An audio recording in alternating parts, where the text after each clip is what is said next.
కాకినాడలో ఉన్న Beracah blessing church తరపున మీ అందరికీ మా శుభాభినందనలు. దేవుని వాక్యం మనలను బ్రతికించేది, కష్టాలలో మనతో మాట్లాడి మనలను రక్షించేది, శ్రమలలో నెమ్మదినిచ్చేది. దేవుని వాక్యం మనలను సరైన మార్గంలో నడిపించేది, మన కుటుంబాలకు జీవంనిచ్చి స్థిరపరిచి ఫలభరితం చేసి జయ జీవితాన్ని ఇచ్చేది. ఈ ప్రత్యేకమైన కార్యక్రమం ద్వారా దేవుడు మీతో మాట్లాడాలని, కష్టాలలో మీకు నెమ్మది కలిగించి మిమ్మల్ని రక్షించాలని, మిమ్మల్ని సరైన మార్గములలో నడిపించి మీ కుటుంబాలను స్థిరపరిచి ఫలభరితం చేసి మిమ్మల్ని ఆశీర్వదించాలని ఆశిస్తూ ఈ కార్యక్రమమును మీకు అందిస్తూ ఉన్నాం. దేవుని పరిశుద్ధ నామానికి వేలాది స్తుతులు చెల్లిస్తూ ఉన్నానండి. నా జీవితంలో దేవుడు చేసిన కార్యాన్ని బహుక్లుప్తంగా మీతో షేర్ చేసుకోవాలని ఆశపడతా ఉన్నాను. దేవుని కృప చొప్పున నేను నా బాల్య దినాలు ఒక విధంగా యవన ప్రాయం స్టార్టింగ్లోనే 13 years ఏజ్లోనే దేవుని వాక్యం చేత సంధించబడి ప్రభువుకి నా హృదయాన్ని ఇవ్వడం జరిగిందండి. అప్పటి నుండి కూడా ప్రభువు నా జీవితంలో పనిచేయడం ప్రారంభించారు. అప్పటి నుండి దేవునితో కనెక్ట్ అయి ఉండడానికి ప్రభు కృప చూపారండి. నా స్టడీస్లో అలాగే ప్రతి చిన్న యాంగిల్లో కూడా దేవుని యొక్క చిత్త ప్రకారంగా నడిపించడం జరిగింది. నాకు స్టడీస్ అయిపోయిన తర్వాత నాకు వెంటనే కూడా జాబ్ చేయడానికి ప్రభు అవకాశం ఇచ్చారు. జిల్లా పరిషత్ హై స్కూల్లో స్కూల్ అసిస్టెంట్గా పనిచేస్తున్న దినాలండి అవి. 2007 అప్పటికి నేను స్కూల్ అసిస్టెంట్గా చేస్తూ ఉన్నాను. ఒక ప్రకారం ఎన్సీసీ అని మీకు బహుశా చాలామంది తెలిసి ఉంటుంది. గర్ల్స్ ఎన్సీసీ ఆఫీసర్గా కూడా చేయడం జరిగింది. కనుక చాలా హెవీ వర్క్ ఉండేదన్నమాట. చాలా రెస్ట్లెస్గా వర్క్ చేయడం జరుగుతూ ఉండేది. దానివల్ల నా బాడీ వీక్ అవ్వడం ప్రారంభించింది. నేను అనుకున్నాను రెస్ట్లెస్ వర్క్ వల్ల అనుకున్నాను, కానీ డాక్టర్ దగ్గరికి వెళ్ళేసరికి నా బ్లడ్ చెకప్ చేసినప్పుడు అన్ని రిపోర్ట్స్ నార్మల్గా ఉన్నాయి, కానీ బ్లడ్ కౌంట్ మాత్రం 5 ఉన్నట్టుగా డాక్టర్స్ గుర్తించి వెంటనే నాకు మరి 3 ప్యాకెట్స్ బ్లడ్ ఎక్కించడం జరిగిందండి. మళ్ళీ ఎందుకో డాక్టర్ గారికి డౌట్ వచ్చి నాకు బోన్ మైరో టెస్ట్ చేయించారు. ఆ బోన్ మైరో టెస్ట్లో వచ్చిన రిపోర్టు ఏంటంటే మేబీ మల్టిపుల్ మైలోమా అని రావడంతో నన్ను వెంటనే ఆ డాక్టర్ గారు మంచిగా రికమెండేషన్ లెటర్ రాసి వెల్లూరు సిఎంసి హాస్పిటల్కి పంపించారు. అక్కడ కూడా తిరిగి వాళ్ళు బోన్ మైరో ఆ స్లైడ్స్ అన్నీ కూడా వారు టెస్ట్ చేసి నాకు వచ్చింది వ్యాధి ప్లాస్మా సెల్ ల్యూకోమియా అని. అప్పటికే 76% 3rd స్టేజ్ కూడా దాటిపోయిందని, ట్రీట్మెంట్ చేసిన ఉపయోగం ఉండదు కనుక మీరు వెనక్కి తీసుకెళ్ళిపోతే మంచిది, ఎందుకంటే మరి ట్రీట్మెంట్ చేస్తే తనకి ఇంకా సఫరింగ్ ఎక్కువ అవుతుంది కనుక ఇవి సింపుల్గా ట్యాబ్లెట్స్ ఇస్తాం, కొన్ని నెలలు మాత్రమే తను బ్రతుకుతుంది అని డాక్టర్స్ చెప్పి నాకు అడ్మిషన్ రాయలేదండి. సిఎంసి వెల్లూరులో అడ్మిట్ చేసుకోవడానికి వాళ్ళు ఇష్టపడలేదు. 3 days తర్వాత మళ్ళా నా కుటుంబ సభ్యుల యొక్క రిక్వెస్ట్ మేరకు వారు నన్ను అడ్మిట్ చేసుకున్నారు. ఇదంతా 2007 ఆగస్టులో జరిగిందనమాట. ఆగస్ట్ 1st రిపోర్ట్స్ వచ్చాయి మల్టిపుల్ మైలోమా అని. నేను హాస్పిటల్లో 9th అడ్మిట్ అయ్యాను. ఈ 1 weekలో కూడా దేవుడు నన్ను ఇంకా స్పిరిచువల్గా నాతో మాట్లాడడం ప్రారంభించారండి. దేవుని యొక్క వాక్యం ద్వారా నన్ను బలపరచడం ప్రారంభించారు. హెబ్రీయులకు రాసిన పత్రిక 12వ అధ్యాయంలో ఉంటుంది, మీ అందరికీ తెలుసు. నా కుమారుడ ప్రభు ఏ శిక్షను తృణీకరించవద్దు, ఆ కుమారు లేని వారందరూ శిక్షలో పాలు పొందాలి, పొందకపోతే దుర్బీజులే కానీ కుమారులు కాదు. ప్రభు తన పరిశుద్ధతలో పాలు పొందాలనే మన మేలు కొరికే ఆయన మనల్ని శిక్షిస్తున్నాడు అనే వాక్యం ద్వారా ప్రభు నాతో మాట్లాడుతూ ఉండేవారు. ప్రభువా నీకు వందనాలయ్యా, నన్ను నీ కుమార్తెగా చూసావు, నీకు వందనాలు. నువ్వు ఎలాంటి పరిస్థితులు గుండా నన్ను నడిపించిన తండ్రి నాకు ఇష్టమే నాయన, ఎందుకంటే నేను నీ బిడ్డగా ఉండాలని కోరుకుంటున్నానని చెప్పి నన్ను నేను ఇంకా దేవునికి అప్పగించుకోవడానికి ప్రభు కృప చూపారండి. 2007 సంవత్సరం ఆగస్టు 9వ తారీఖు సాయంత్రం అడ్మిట్ అయ్యాను హాస్పిటల్లో. ఇక్కడ పెద్ద లైన్ ఏర్పాటు చేశారు వాళ్ళు, ఒకేసారి 5 అట్లా మెడిసిన్స్ వెళ్ళిపోయేటట్టుగా. 10th నుండి ట్రీట్మెంట్ స్టార్ట్ చేశారండి. ట్రీట్మెంట్ అంటే నాకు అన్నీ తగ్గిపోయినాయి, పొటాషియం సోడియం అన్నీ తగ్గిపోయినాయి. ప్లేట్లెట్స్ 1 50,000 ఉండవలసిన ప్లేట్లెట్స్ 14,000 ఉన్నాయండి. కనుక ఇవన్నీ నెమ్మదిగా ఒక్కోటి డెప్త్ అసలు మెడిసిన్స్ ఎక్కిస్తూ ఉన్నారు. అయితే సడన్గా 2వ తారీఖు అంటే 2 రోజుల తర్వాత అంటే 12వ తారీఖు తెల్లవారుజాముని నాకు అప్పటికి ఆ ట్రీట్మెంట్కి షుగర్ పెరిగిపోతూ ఉండేది అనమాట అండి.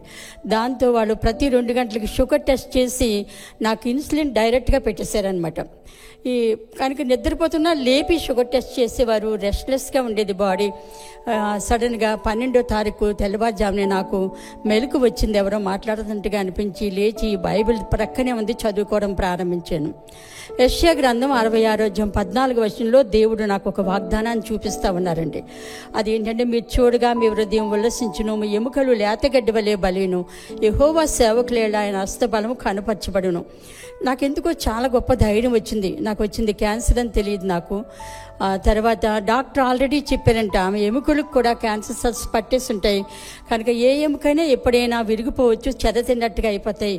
ఎందుకంటే తను లాస్ట్ స్టేజ్లో ఉంది కనుక చాలా కేర్ఫుల్గా చూడమని డాక్టర్ చెప్పిన విషయం నాకు తెలియదు. కానీ దేవుడు నాకు వాగ్దానం ఇచ్చేసాడండి, మీ ఎముకలు లేతగడ్డి వలె బలేను. మన దేవుడు సర్వశక్తిమంతుడు, సజీవుడైన దేవుడు అండి ఆయన. అయితే నేను తర్వాత 2 days ఆ రోజు మా wedding anniversary, 25th wedding anniversary. అందువలన నేను ఇంకా బ్రతుకుతాననే హోపు ఎవరికీ లేదండి. అదే లాస్ట్ వెడ్డింగ్ యానివర్సరీ అని మా అత్తమ్మగారు, మా ఆడబొడుచులు మొత్తం అందరూ హాస్పిటల్కి వచ్చారు. మా పిల్లలిద్దరు కూడా వాళ్ళు సెలబ్రేట్ చేసుకున్నారు, తిరిగి వెళ్ళిపోయారు. ఆ రోజు ఈవినింగే బయలుదేరి మళ్ళీ కాకినాడకు వచ్చారు. ఆ రోజు రాత్రి సడన్గా 9:30 ప్రాంతంలో నా శరీరంలోకి చల్లటి లిక్విడ్ వెళ్ళిందండి. నాకు అర్థమైంది అది యేసుక్రీస్తు ప్రభు యొక్క రక్తం అని. ఎందుకంటే నేను వెంటనే నర్సుని అడిగాను, నువ్వు నాకు ఏ మెడిసిన్ ఇచ్చావంటే, నీకు ఎప్పుడు మెడిసిన్ ఇవ్వడం మార్నింగ్ నుండి ఎక్కుతుంది అని చెప్పింది.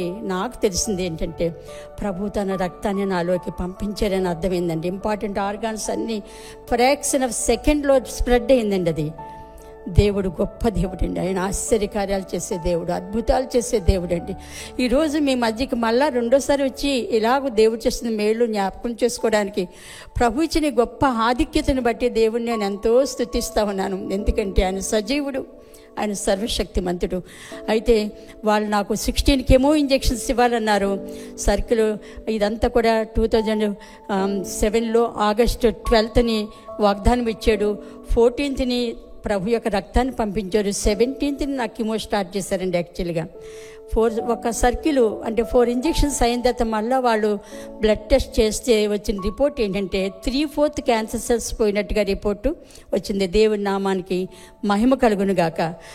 దేవుని బిడ్డలారా, తర్వాత వాళ్ళు ఏమన్నారంటే, నీకు చాలా మంచి రిపోర్ట్స్ వచ్చాయి అని చెప్పి వాళ్ళు అడిగారు అనమాట నన్ను. నీ కళ్ళల్లో ఉండి కానీ, ముక్కులో ఉండి కానీ, చెవుల్లో ఉండి కానీ, పళ్ళల్లో ఉండి కానీ ఏమైనా బ్లడ్ వస్తుందా, నీ శరీరం మీద ఏమైనా బ్లడ్ డాట్స్ వచ్చాయా అని వాళ్ళు అడిగినప్పుడు నాకు అర్థమైంది ఇది బ్లడ్ క్యాన్సర్ వచ్చింది నాకు తెలిసిందండి. కానీ దేవుడు గొప్ప దేవుడు. నాకైతే గొప్ప ధైర్యాన్ని ఇచ్చారు, గొప్ప నెమ్మది ఇచ్చారండి. నిజమే, పర్వతాలు తొలగిపోయిన మెట్టలు తత్తరిల్లా ఆయన కృప విడిచిపోదు. కృపగల దేవుడు మరి ఎందుకో నన్ను బలపరుస్తూ వచ్చారండి. వెంటనే 2nd సర్కిల్ కూడా స్టార్ట్ చేసేట్టు 4 days గ్యాప్ ఇచ్చి 2 ఇంజెక్షన్స్ ఇచ్చిన తర్వాత వారు నాకు చెప్పారు, డిశ్చార్జ్ కూడా చేస్తామని. September 12ని ఇంకా నీకు డిశ్చార్జ్ చేస్తామని, నీకు బాగున్నాయి రిపోర్ట్స్ అని చెప్పారు. కానీ 11ని సడన్గా నాకు లూజ్ మోషన్ స్టార్ట్ అయిపోయి డయేరియా అటాక్ అయిపోయిందండి. దాంతో నన్ను ఇంకా డిశ్చార్జ్ చేయలేదు. 2 months కంప్లీట్గా నేను డయేరియాతో సఫర్ అయ్యాను. చాలా వీక్ అయింది బాడీ. అయితే ఇంకా డాక్టర్స్ మళ్ళా 2nd టైం బోన్ మైరో చేసినప్పుడు 98% క్యూర్ అయినట్టుగా రిపోర్ట్ రావడంతో వారు నాకు స్టెమ్ సెల్ ప్లాంటేషన్ చేయాలని డిసైడ్ అయ్యి 18 డిపార్ట్మెంట్స్కి పంపించి నాకు అన్ని రకాల టెస్టులు చేయించారండి. ఎందుకంటే స్టెమ్ సెల్ ప్లాంటేషన్ అనేది చాలా క్రిటికల్ ట్రీట్మెంటు. ఆ టైంలో ఏమొచ్చినా తగ్గదు, చనిపోవడానికి అవకాశాలు ఉన్నాయి కనుక వారు చెకప్స్ చేయించారు. ఆ చెకప్స్లో వచ్చిన రిపోర్ట్స్లో ఒకటి సైనస్ ఉన్నట్టుగా వచ్చింది. ముక్కుకి చేసిన సిటీ స్కాన్లో ఆ దేవుని కృప వల్ల ప్రభు ముట్టి స్వస్థపరిచారండి. 5 days ట్రీట్మెంట్లోనే ప్రభు నన్ను బాగు చేయడం జరిగింది. తర్వాత లంగ్స్కి చేసిన సిటీ స్కాన్లో న్యూమోనియా ఉన్నట్టుగా రిపోర్ట్ వచ్చింది. ఆ న్యూమోనియాలో కూడా ఫంగస్ ఉన్నట్టుగా డాక్టర్స్ డయాగ్నోస్ చేసి ఇంకా హోప్ లేదు, ఏ టైంలో అన్నా తను చనిపోవచ్చు అని చెప్పి మరి మీ రిలేటివ్స్ కూడా అందరికీ చెప్పుకోమని కూడా చెప్పడం జరిగిందని నాకు తర్వాత తెలిసింది. దేవుని బిడ్డలారా, గొప్ప దేవుడు, సర్వశక్తిమంతుడు. ఆ యొక్క న్యూమోనియా కూడా వాళ్ళు 7 days ట్రీట్మెంట్ ఇవ్వాలనుకున్నారు, కానీ దేవుడు నన్ను 5 daysలోనే హీల్ చేశారండి. ఒకరోజు రాత్రి నా కాళ్ళలో భయంకరమైన పెయిను. దేవా, నన్ను బలపరచండి అయ్యా, నన్ను కనికరించండి, నీ శక్తి దయచేయండి అని చెప్పి అట్లాగూ ప్రార్థన చేసుకోవడానికి దేవుడు కృప చూపాడు. ఆశ్చర్యకరుడైన దేవుడు, అద్భుతాలు చేసే దేవుడు. నాకు ఒక్కటే నేర్చుకున్నాను ఆ దినాల్లో ఏంటంటే, మరి ఈ చాలా బాడీ వీక్ అయింది, నా పనులు ఏవి నేను చేసుకోలేనంత శక్తిహీనం అయిపోయింది బాడీ. కానీ దేవుని వాక్యము నేను నేర్చుకున్నాను. ఇదివరకే యవనస్తురాలుగా ఉన్నప్పుడు కొన్ని చాప్టర్స్ బై హార్ట్ చేసుకున్నాను కనుక వాటిని రిమైండ్ చేసుకుంటూ ఉండేదాన్ని మనసులో. కొన్ని పాటలు కంఠస్థం చేసుకున్నాను, ఆ పాటలు పాడుకుంటూ ఉండేదానండి. దేవుని వాక్యమే నన్ను బ్రతికించిందండి. ఒక విధంగా కీర్తనకారుడు రాస్తాడు కదా, నీ వాక్యం చదవండి. స్టెమ్ సెల్ ప్లాంటేషన్ అంది చాలా క్రిటికల్ ట్రీట్మెంట్ అది. అక్కడ ఆ రూమ్లో నాతో పాటు నా భర్తగారు మాత్రమే ఉండాలి, ఎవరో ఒక్కళ్ళే ఉండాలన్నమాట. ఆయనే ఉండేవారు. చాలా రిస్ట్రిక్షన్ అనమాట. నాకు ఏది ఇచ్చినా చాలా జాగ్రత్తగానే చేయాలి. ఆ దినాల్లో మరి చాలామంది చెప్పిన విషయం ఏంటంటే, స్టెమ్ సెల్ ప్లాంటేషన్ తర్వాత ఆ కిమో ఇస్తున్నప్పుడే కొంతమంది కోమాలకు వెళ్ళిపోతారని, కొంతమంది కడుపులోండి మంటలు వచ్చేస్తాయని, నోరంతా పుండైపోతుందని, నోట్లోండి ఆవిర్లు వచ్చేస్తాయని చాలా రకాలుగా చెప్పడం జరిగిందండి. తర్వాత డాక్టర్స్ ఏం చెప్పారంటే, నువ్వు కిమో ఇచ్చిన తర్వాత నువ్వు అసలు వాటర్ కూడా తాగలేవు, కానీ నీకు మేము వాటర్ కూడా ఇచ్చేస్తాం ప్యాకెట్స్లోపో అని చెప్పడం జరిగింది. కానీ గొప్ప దేవుడు, నేను దేవుణ్ణి అడిగాను, ప్రభువా ప్రతిరోజు ఏదో లిక్విడ్ తాగుతానయ్యా, నాకు వాళ్ళు ఎక్కించాలనుకున్న ఆ ఫుడ్ ప్యాకెట్స్ కూడా పూర్తిగా ఎక్కించకుండా నాకు సహాయం చేయమని ప్రభువుని అడిగాను. అలాగే ప్రభు సహాయం చేశారండి. దేవుడు గొప్ప దేవుడు. నాకు అలాంటి ఎఫెక్ట్స్ ఏమీ లేకుండా దేవుడు నన్ను కనికరించారు. నర్సులు ఐస్ గడ్డలు పట్టుకొని పక్కన నిలబడ్డారనమాట కిమో ఇస్తున్నంతసేపు. కానీ అలాంటి అవసరం లేకుండా సర్వశక్తిమంతుడైన దేవుడు, సజీవుడైన దేవుడు, ఆయన ఏదైనా చేయగలడని రుజువు చేసుకున్నాడు. మరి డిసెంబరు 29వ తారీఖు డిశ్చార్జ్ చేసుకుని నేనే బలవంతంగా నేను ఇంటికి వెళ్ళిపోవాలని వచ్చేసాను. అప్పటికి ఇంకా టెంపరేచర్ ఉంది. కానీ ఇంటికి వచ్చిన తర్వాత 1వ తారీఖు మధ్యాహ్నం 2 గంటలకి టెంపరేచర్ పూర్తిగా నార్మల్కి రావడం జరిగిందండి. నేను మళ్ళీ స్కూల్లో జాయిన్ అయ్యాను, కావాలని జాయిన్ అయ్యి దేవునికి మహిమ రావాలని నేను చెప్తా ఉన్నాను ఈ మాటలు. 4 years మళ్ళీ నేను వర్క్ చేశానండి. కంప్లీట్గా దేవుడు నన్ను క్యూర్ చేశాడు. రిపోర్ట్స్ కూడా చాలా త్వరగానే నాకు నార్మల్ అయినాయి. స్టార్టింగ్లో 20 days కొంచెం చిన్న అన్నం, చిన్న మెతుకు తగిలినా సరే వాంతి అయిపోయేది అనమాట. 20 days వరకు ఏమి తినలేని పరిస్థితి. కానీ ప్రభు డే బై డే నన్ను బలపరిచాడు. మరి చాలా త్వరగా నా ప్లేట్లెట్స్ పెరగడం ప్రారంభించాయి. స్టెమ్ సెల్ ప్లాంటేషన్ టైంలో పూర్తిగా డౌన్ చేశారు. 200 మంచి సెల్స్ తీసి, నా సెల్సే తీసి స్టోర్ చేసి మళ్ళీ నాకు ఎక్కించడం జరిగింది. దేవుడు వాటిని డెవలప్ చేశారు. 2011లో నేను నా చిన్న సాక్ష్యాన్ని చిన్న బుక్లెట్గా ప్రింట్ చేసి పబ్లిష్ చేయడం జరిగింది. మరి డాక్టర్ కూడా నీకు చాలా బాగున్నాయి రిపోర్ట్స్ అని చెప్పి నా దగ్గర CMC వెల్లూరు వాళ్ళు ఆ కేస్ స్టడీ కూడా చేశారండి. మెంటల్గా ఈ డిసీజ్కి ముందు మెంటల్గా ఎలాగో ఫీల్ అయ్యేదాన్ని, స్పిరిచువల్గా ఎలాగున్నాను, తర్వాత సోషల్ యాక్టివిటీస్లో ఎలాగున్నా, అలా 4 angles నన్ను ప్రశ్నించి ఆ డిసీజ్ టైంలో ఎలా ఫీల్ అయ్యేదాన్ని, తర్వాత ఎట్లా ఫీల్ అవుతున్నానని చెప్పి 3 రకాలుగా దాదాపు 12 pages రిపోర్ట్ తీసుకున్నారండి. అది హాస్పిటల్లో ఉంటుంది బహుశా. దేవుని బిడ్డలారా, దేవుడు గొప్ప దేవుడు. ఆయన ఏదైనా చేయగలడు. మంటి బిడ్డను నేను. అయితే తర్వాత అది ఏప్రిల్లో జరిగింది. 2011 ఏప్రిల్లో నేను వాలంటరీ రిటైర్మెంట్కి అప్లై చేశానండి. అప్లై చేశాను, అంతే నా బాడీ వీక్ అవ్వడం ప్రారంభమైంది. ప్రతిరోజు రాత్రి 104, 105 ఫీవర్ వచ్చేస్తూ ఉండేది. శరీరం ఈ వేళ్ళన్నీ కూడా వాసిపోయినాయి, వంకరలు తిరిగిపోయినాయి. భయంకరమైన గజ్జి కురుపులు చేతుల మీద, కాళ్ళ మీద, వీపు మీద, ఎటు కదలలేని పరిస్థితి. కూర్చున్న దాన్ని లేవలేను. ఒక్కొక్కసారి మోకాళ్ళు వంగేవి కాదు, నడవలేని పరిస్థితి. చాలా భయంకరమైన దినాలండి. క్యాన్సర్ ఎలాగో జయించుకొని వచ్చింది, కానీ ఇంకా అయిపోతుంది అనుకున్నారు అందరూ. ఆ దినాల్లో కూడా ప్రభు బలపరిచారండి. ఇది కేవలం దేవునికే మహిమ. ఆయన ఏదైనా చేయగలడు. షడ్రక్, మేషక్, అబేద్నెగోలను అగ్నిగుండంలో కాపాడిన దేవుడు, అగ్ని వాసన కూడా అంటకుండా కాపాడిన దేవుడే బ్లడ్ క్యాన్సర్ లాస్ట్ స్టేజ్లో ఉన్న నన్ను ఏ ఆర్గాన్ కూడా టచ్ అవ్వకుండా క్యాన్సర్ సెల్స్ని కాపాడేటంటే ఆయన ఏదైనా చేయగలడు. ఏ వ్యాధి అయినా, ఏ దశలో ఉన్నా ఆయనకి సాధ్యమేనండి. సమస్య ఎంత క్రిటికల్ అయినా దేవుడు సర్వశక్తిమంతుడు, ఆయనకు అసాధ్యమైనది ఏమీ లేదు అని ఈరోజు నేను ధైర్యంగా చెప్పగలను. ఆ రోజుల్లో కూడా ఈ వాక్యమే నన్ను బ్రతికించిందండి. ఈ వాక్యమే నన్ను బ్రతికించింది. ఆ సంవత్సరమే నా పుట్టినరోజు సందర్భంలో దేవుడు ఇచ్చిన వాగ్దానం, I will not forget you, I have carved you on the farm of my hand అని ఉంటుంది కదా యెషయా గ్రంథం 49వ అధ్యాయంలో. ఆ వాగ్దానం ఇచ్చారు. ఆ వాగ్దానాన్ని పట్టుకొని, ప్రభువా, ఒక దైవజనుల కుటుంబం అన్నారు ట్రాన్స్ప్లాంటేషన్ ముందు వచ్చి, ఇంతవరకు నువ్వు గాఢాంధకార లోయగుండానే తిరిగావు, కానీ ఇప్పుడు ఒక స్టెమ్ సెల్ ప్లాంటేషన్ తర్వాత నువ్వు ఇంకా డీప్ వేయకుండా వెళ్ళాలి. అగ్ని వంటి మహాశ్రమను నువ్వు ఎదుర్కోబోతున్నావని దేవుడు నీతో చెప్పమన్నాడు అన్నారు. ప్రభువుకి అప్పగించుకున్నాను. ప్రభు నన్ను ఇంకా శుద్ధి చేయండి అయ్యా, నువ్వేం నేర్పించాలనుకున్నావు అది నేర్చుకోవడానికి సహాయం చేయండి అని ప్రార్థన చేసుకున్నాను. దేవుని బిడ్డలారా, ఈ కురుపులు పెయిన్స్ టైంలో కూడా నేను వెల్లూరు వెళ్ళినప్పుడు ఫస్ట్ టైం వాళ్ళు భయపడిపోయారు నన్ను చూసి. Skin biopsy, skin culture, bone scan, ultra scan అన్నీ చేసి అన్నారు నీకు స్కిన్ టీబీ అన్నారు. తర్వాత బోన్ స్కాన్ ఇవన్నీ చేయడానికి ముందు అన్నారు నీకు రొమాటిక్ ఆర్థరైటిస్ అన్నారు. 15 రకాల బ్లడ్ టెస్టులు చేశారు నా మీద, కానీ రిపోర్ట్స్ అన్నీ నార్మల్గా రావడంతో వారు అన్నారు నీకేమీ లేదు పొమ్మన్నారండి.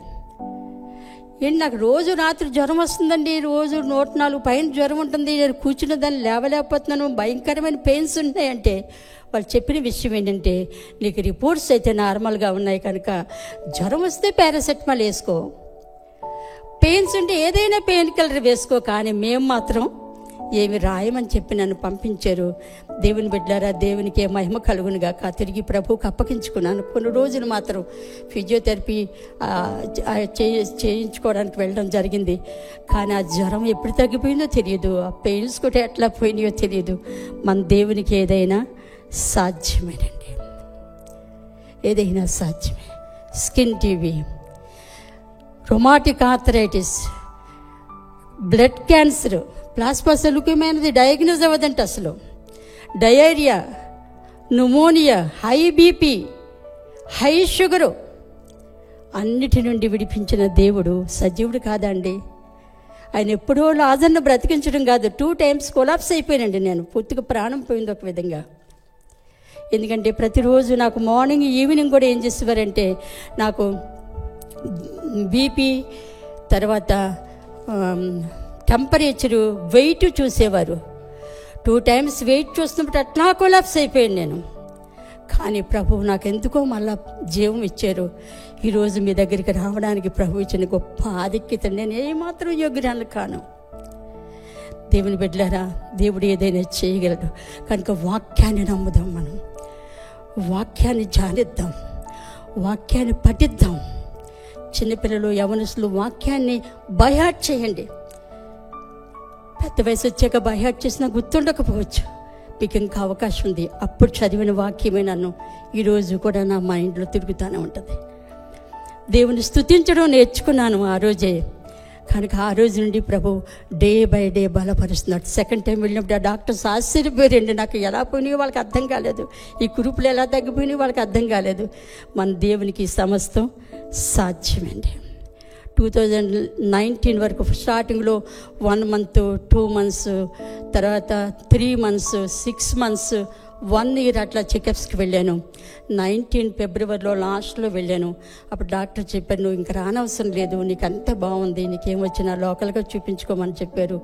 మళ్ళా ఎన్నడూ నేను హాస్పిటల్లో అడ్మిట్ అవ్వలేదండి. దేవుని నామానికి మహిమ కలుగును గాక. హల్లెలూయా, హల్లెలూయా. దేవుడు చేసిన మేళ్ళు ఎప్పుడు చెప్పమన్నా అది దేవునికి ఏం మహిమండి, ఎన్నిసార్లైనా చెప్పుకోవాల్సిందే. కనుక నా కొరకు ప్రార్థన చేయండి. మరి నేను మీ అందరికీ నా యొక్క కృతజ్ఞతలు తెలియజేస్తున్నానండి. నేను ఒక్కటే చెప్పగలను, ఈ వాక్యమే వాక్యమే వాక్యం మీద ఆధారపడదాం, వాక్యాన్ని నమ్ముదాం, వాక్యాన్ని మన జీవితాలకు అన్వయించుకుందాం. దేవుని ప్రేమించే వారికి అనగా ఆయన సంకల్పం చెప్పిన పిలువబడిన వారికి మేలు కలుగుటికే సమస్తము సమకూడి జరుగుచున్నవి. నిజంగా నేను ఈరోజు ఎంతసేపు నిలబడి మాట్లాడానంటే కూడా దేవుని కృప అండి. నడవలేని పరిస్థితి, నిలవలేని పరిస్థితి. దేవుడు ఎందుకో బలం ఇస్తున్నాడు. రోజు రోజుకి శక్తితో నింపుతా ఉన్నాడు. నా కొరకు మీరందరూ ప్రార్థన చేయాలని కోరుకుంటూ ఈ మాటలను నేను ముగిస్తాను.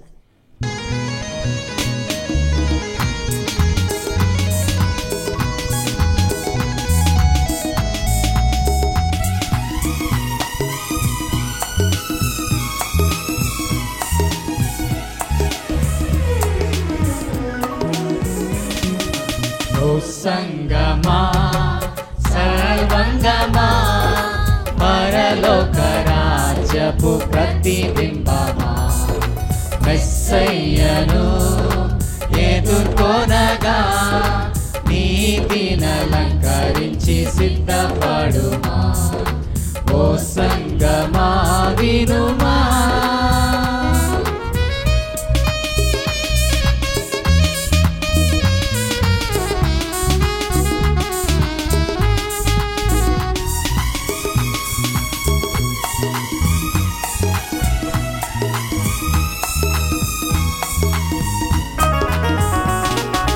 రాణి ఓ ఫిరు అపరంజితో స్వర్ణ వివర్ణ వస్త్రధారణతో వీణా వాయిద్య తరంగాలలో ప్రాణేశ్వరుని ప్రసన్నతతో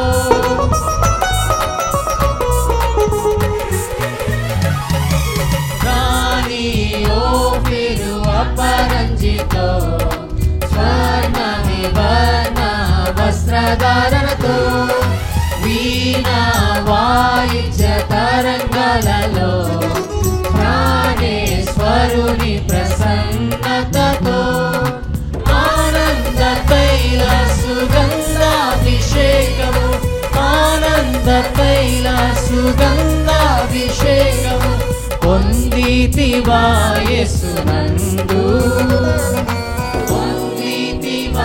యేసునందు. ఓ సంగమా సర్వంగమా పరలోక రాజ్యపు ప్రతిబింబమా మెస్సయ్యను ఎదుర్కొనగా నీతినలంకరించి సిద్ధపడుమా. ఓ సంగమా వినుమా,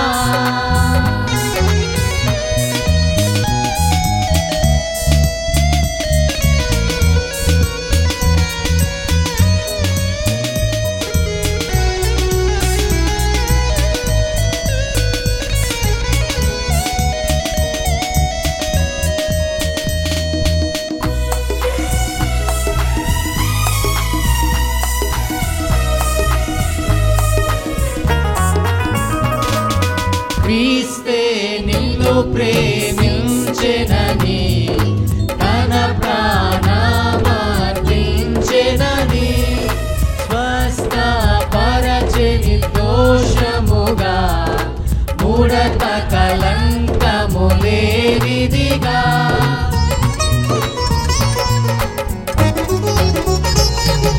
క్రీస్తే నిన్ను ప్రేమించెనని తన ప్రాణమర్పించెనని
చీకటి నుండి వెలుగునకు, లోకములో నుండి వెలుపలకు, శ్రీగత గుణాతిశయములను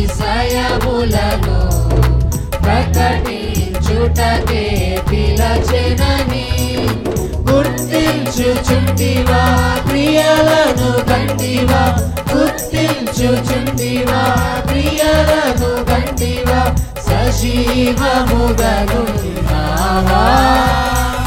సజీవముగనున్నావా. ఓ సంగమా సర్వంగమా, పరలోక రాజ్యపు ప్రతిబింబమా, మెస్సయ్యను ఎదుర్కొనగా నీతినలంకరించి సిద్ధపడుమా. ఓ సంగమా వినుమా,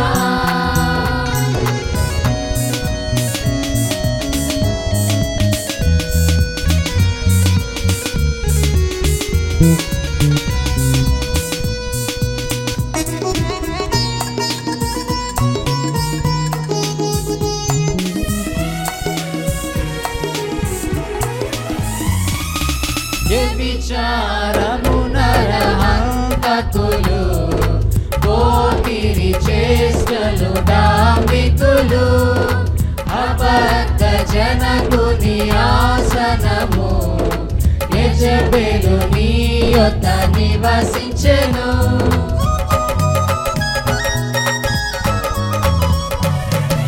వ్యభిచారము నరహంతకులు, పోకిరి చేష్టలు డాంబికులు, అబద్ధ జనకుని ఆసనము యెజబెలు నీ యొద్ద నివసించెను. కృపావరములు ఆత్మవరములు, కృపావరములు ఆత్మవరములు, ఉజ్జీవదాహము కలదా, ఉజ్జీవదాహము కలదా. ఓ సంగమా సర్వంగమా, పరలోక రాజ్యపు ప్రతిబింబమా, మెస్సయ్యను ఎదుర్కొనగా నీతినలంకరించి సిద్ధపడుమా. ఓ సంగమా వినుమా,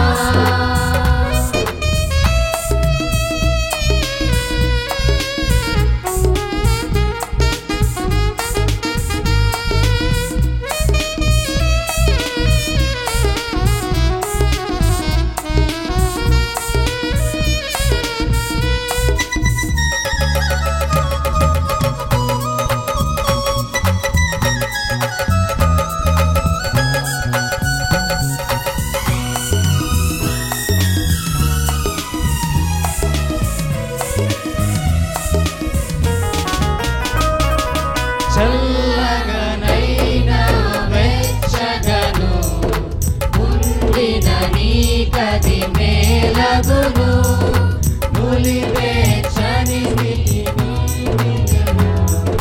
బయటకు ఉమ్మివేయబడదవేమో.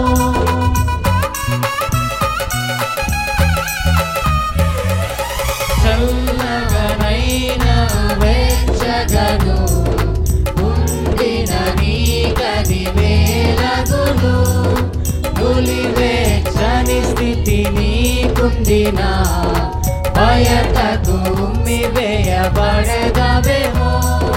నీ మనసు మార్చుకో, తొలి ప్రేమ కూర్చుకో, నీ మనసు మార్చుకో, తొలి ప్రేమ కూర్చుకో.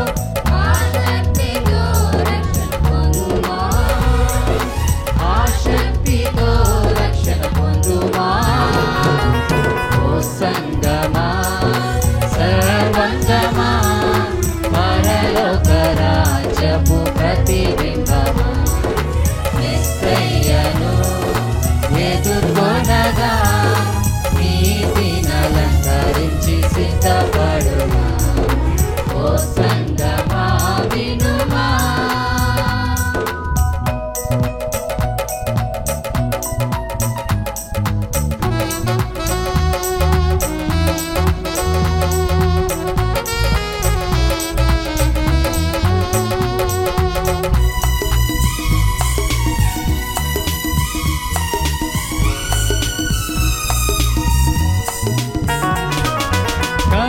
కడపటి బూరా మ్రోగగనే కనురెప్ప పాటున మారుదువా వడిగా మేఘా సీనుడవై నడి ఆకాశము పోగలవా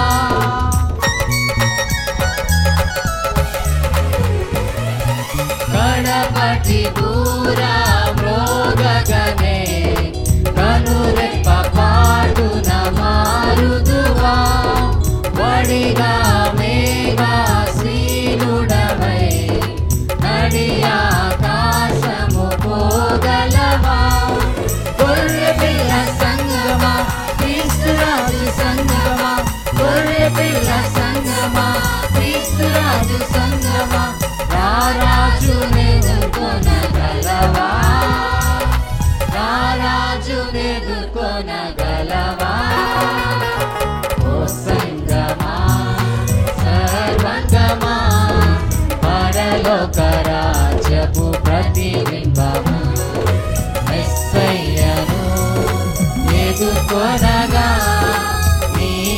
నీతినలంకరించి సిద్ధపడుమా ఓ సంగమా